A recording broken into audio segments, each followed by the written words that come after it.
Hey everybody, welcome back to Video Game Esoteric and our continuing series on the MiSTer FPGA board. One of the most common questions I've been getting by viewers is how does the MiSTer analog video output compare to native consoles? And that's what we're going to be doing today, comparing RGB out from consoles to the RGB out on the MiSTer. Before we get too far involved though, if you do me a huge favor, go down below and hit like and subscribe and notification bell. Definitely helps us out. And if you feel so inclined and want to support the channel, we got a Patreon link down there as well. We're going to be comparing the MiSTer RGB out to consoles that natively support RGB, not ones that need to be modified internally. That just doesn't really seem to be too fair of a comparison. And I won't be comparing it to any systems that don't have RGB out because putting a composite signal up against the MiSTer's RGB out really wouldn't be fair. So we're going to take a look at Sega CD. We're going to take a look at Sega Genesis, and we're going to take a look at the Super Famicom or Super Nintendo to see exactly how those analog signals fare against the MiSTer. What I will say though is compared to HDMI, analog cable quality matters a ton. HDMI is just a digital signal, it works or it doesn't. But when you get into analog video, having a nice cable that's properly shielded and properly grounded is going to give you the best experience possible. This cable I'm using here I highly recommend, so I will leave a link in the description below. But when it comes to analog video cables, don't go cheap because your image quality will suffer. And to get these captures is quite complicated. I'm using a frame MiSTer, I'm using an RGB cable for the MiSTer, and I'm also using an RGB output cable to get that signal back out of the PVM and into my capture card setup. And taking a look at the back of the TV here, if you do want to capture analog video, you're going to use the RGB inputs from the MiSTer and the internal sync, and then you're going to use the outputs for the RGB and the output sync as well to get into whatever sort of capture card you want. To capture the footage for this was quite complicated. It takes 3 different cables, a PVM, a frame MiSTer, and an Elgato HD60S capture card just to do this, but I wanted to make sure the video quality was as good as possible. So let's jump right in and start comparing some things. On the left you have the MiSTer with the RGB cable, and on the right you have the Super Nintendo or Super Famicom on RGB. And I will say that the MiSTer 100% wins this contest because the Super Nintendo and the Super Famicom, depending on what revision you get, have better or worse RGB signals. You'll see that there are those jail bars running straight down the Super Nintendo screen on the right, and that is slightly unfortunate, but that's kind of endemic to all Super Nintendo revisions. Where on the MiSTer you don't have anything like that whatsoever. The colors are nice and they're vibrant, where the Super Nintendo analog signal is slightly washed out, and that's always how it's looked like when I've been dealing with it. If you look at it on a CRT, a lot of those things go away, but any sort of digital capture of an analog signal from my Super Nintendo definitely exhibits those issues. So as far as who wins round 1, MiSTer Analog RGB or Super Nintendo Analog RGB, 100% MiSTer takes it. And moving over to Yoshi's Island, another game that's got a lot of vibrant colors and a lot of detail. Again, MiSTer is just cleaning house here with the video quality. And that's not to say that the Super Nintendo on RGB doesn't look good. It is very clear and it is very detailed. It's just missing some of the color vibrancy that you would expect from a game like Yoshi's Island. And again, if you put this on a PVM, a lot of this separation gets a lot closer.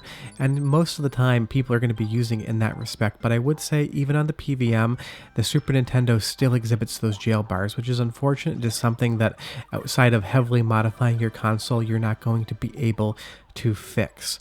And again, just taking a look here with these colors in the background, as far as the detail resolution is concerned, you can make out some more fine detail in the foreground and in the background on the MiSTer analog signal. Now, is all that detail supposed to be visible?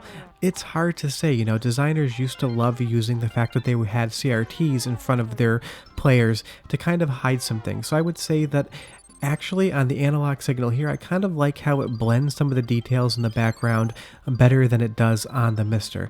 And like I said, if you're using your MiSTer and you're using an analog out to a CRT or a PVM, they will look much closer.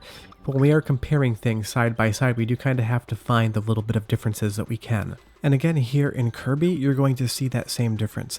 It's just lacking the vibrancy on the Super Nintendo RGB out, which is really unfortunate because that's why I'm using really colorful games. If you're using a darker game, which I will show shortly, they get closer in comparison. But when it comes to these bright, colorful, vibrant games like Kirby or like Yoshi's Island, unfortunately the Super Nintendo RGB signal just can't hold up to the MiSTer's native RGB output.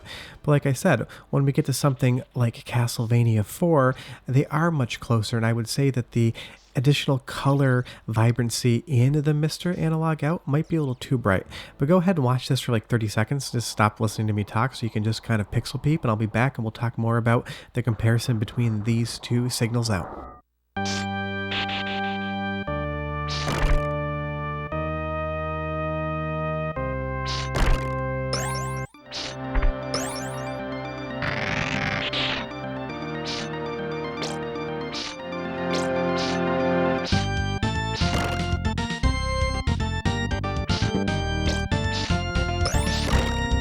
So now moving right on, we're taking a look at Sonic CD, original hardware on the right and MiSTer on the left, and we're getting really close to accurate compared to these two. I would say that the RGB off my CDX is slightly more vibrant, but I would say that MiSTer actually looks a little bit better to my eye.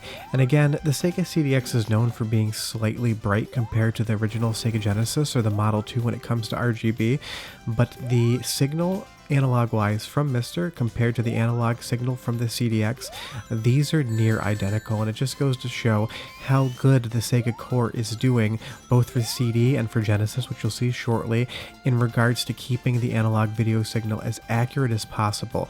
I did not expect to see these look so close together compared to what we've already looked at with the Super Nintendo being so far apart, but this is an excellent example of some of the best RGB out you can get on the MiSTer. Moving over to Splatterhouse as well, all of the colors look great. It's slightly brighter on the MiSTer with RGB out, but both of these look near perfect to me. The blues are blue, the reds are red, all of those kind of muted sort of, sepia tones on Rick, they all look exactly how I would expect them to look. And that's a great thing. That means between the video signals, analog on original hardware to analog on MiSTer, for the Sega cores, we are near accurate, and that's always an awesome thing to see. And like I said, I've taken a lot of time getting these signals out. I've managed all my settings to give you guys the closest to accurate possible comparison. And don't forget, if you're watching this on a phone, if you're watching it on a TV, your video signal quality and color may vary, so you may see a larger or a smaller difference than what I'm showing you. But that is always the difficulty when you're dealing with analog signals, whether those be audio or video. There's always going to be a slight variation. And like I said, if these look further apart than I'm describing to you, maybe just try watching them on a different source, because on my monitor, when I'm in Resolve editing these, they are so incredibly similar that it is almost hard to tell which one is which. Of course, I've labeled them for ease of use, but you'll see here even on this elevator, the only real difference is that there's slightly more vibrancy on the MiSTer analog video signal out. It's like maybe like 1 to 2% more colorful, which doesn't look wrong whatsoever. It just looks slightly different. But there are some instances in which the analog signal just does some really strange things. And moving over to Sonic 3 and Knuckles right here, I do not know why this happened, but it insists on running in PAL when I select the ROM. The region header is correct. The video signal is correct. The ROM is correct. None of my other Sega Genesis ROMs launch in PAL, but for some reason on analog, and I will submit a GitHub ticket for this, the MiSTer on analog signal launches Sonic 3 and Knuckles as a PAL game. If I do it over HDMI with the same settings and the same ROM, it launches as an NTSC game and runs in 60 Hz. So that is absolutely confusing why that's happening. I'm just pointing it out as a slight little bug. So if you do notice things like this, sign up for GitHub and report error tickets so the makers of these cores will understand them. And just for fun, I did put a composite to RGB analog signal comparison here with TwinB on the PC Engine, and you will see that if your consoles don't support RGB out without modifications, then the analog signal for MiSTer is 100% gonna be better than what you're able to achieve with original hardware. So if you don't want to RGB mod your PC Engine or some of your other consoles, and you want to check out analog video signals on the MiSTer, then you're going to get a much better experience with MiSTer than you would on that original hardware. So it's nice. Not everyone wants to modify everything. I've been meaning to RGB mod my PC Engine Duo R for years now, and I always just keep pushing it to the side and saying I'm going to get to it one day. And moving over to Rondo of Blood, you'll see again that the analog signal from the MiSTer is just 100%, 1000% better than what the PC Engine Duo R can do with that composite signal, but that's really not a fair comparison, and it's no surprise. But what the good thing is, if you just pick up a MiSTer and want to play all these retro consoles in analog RGB, you're going to get as good, if not a better experience than with the original hardware, and that's always a great thing.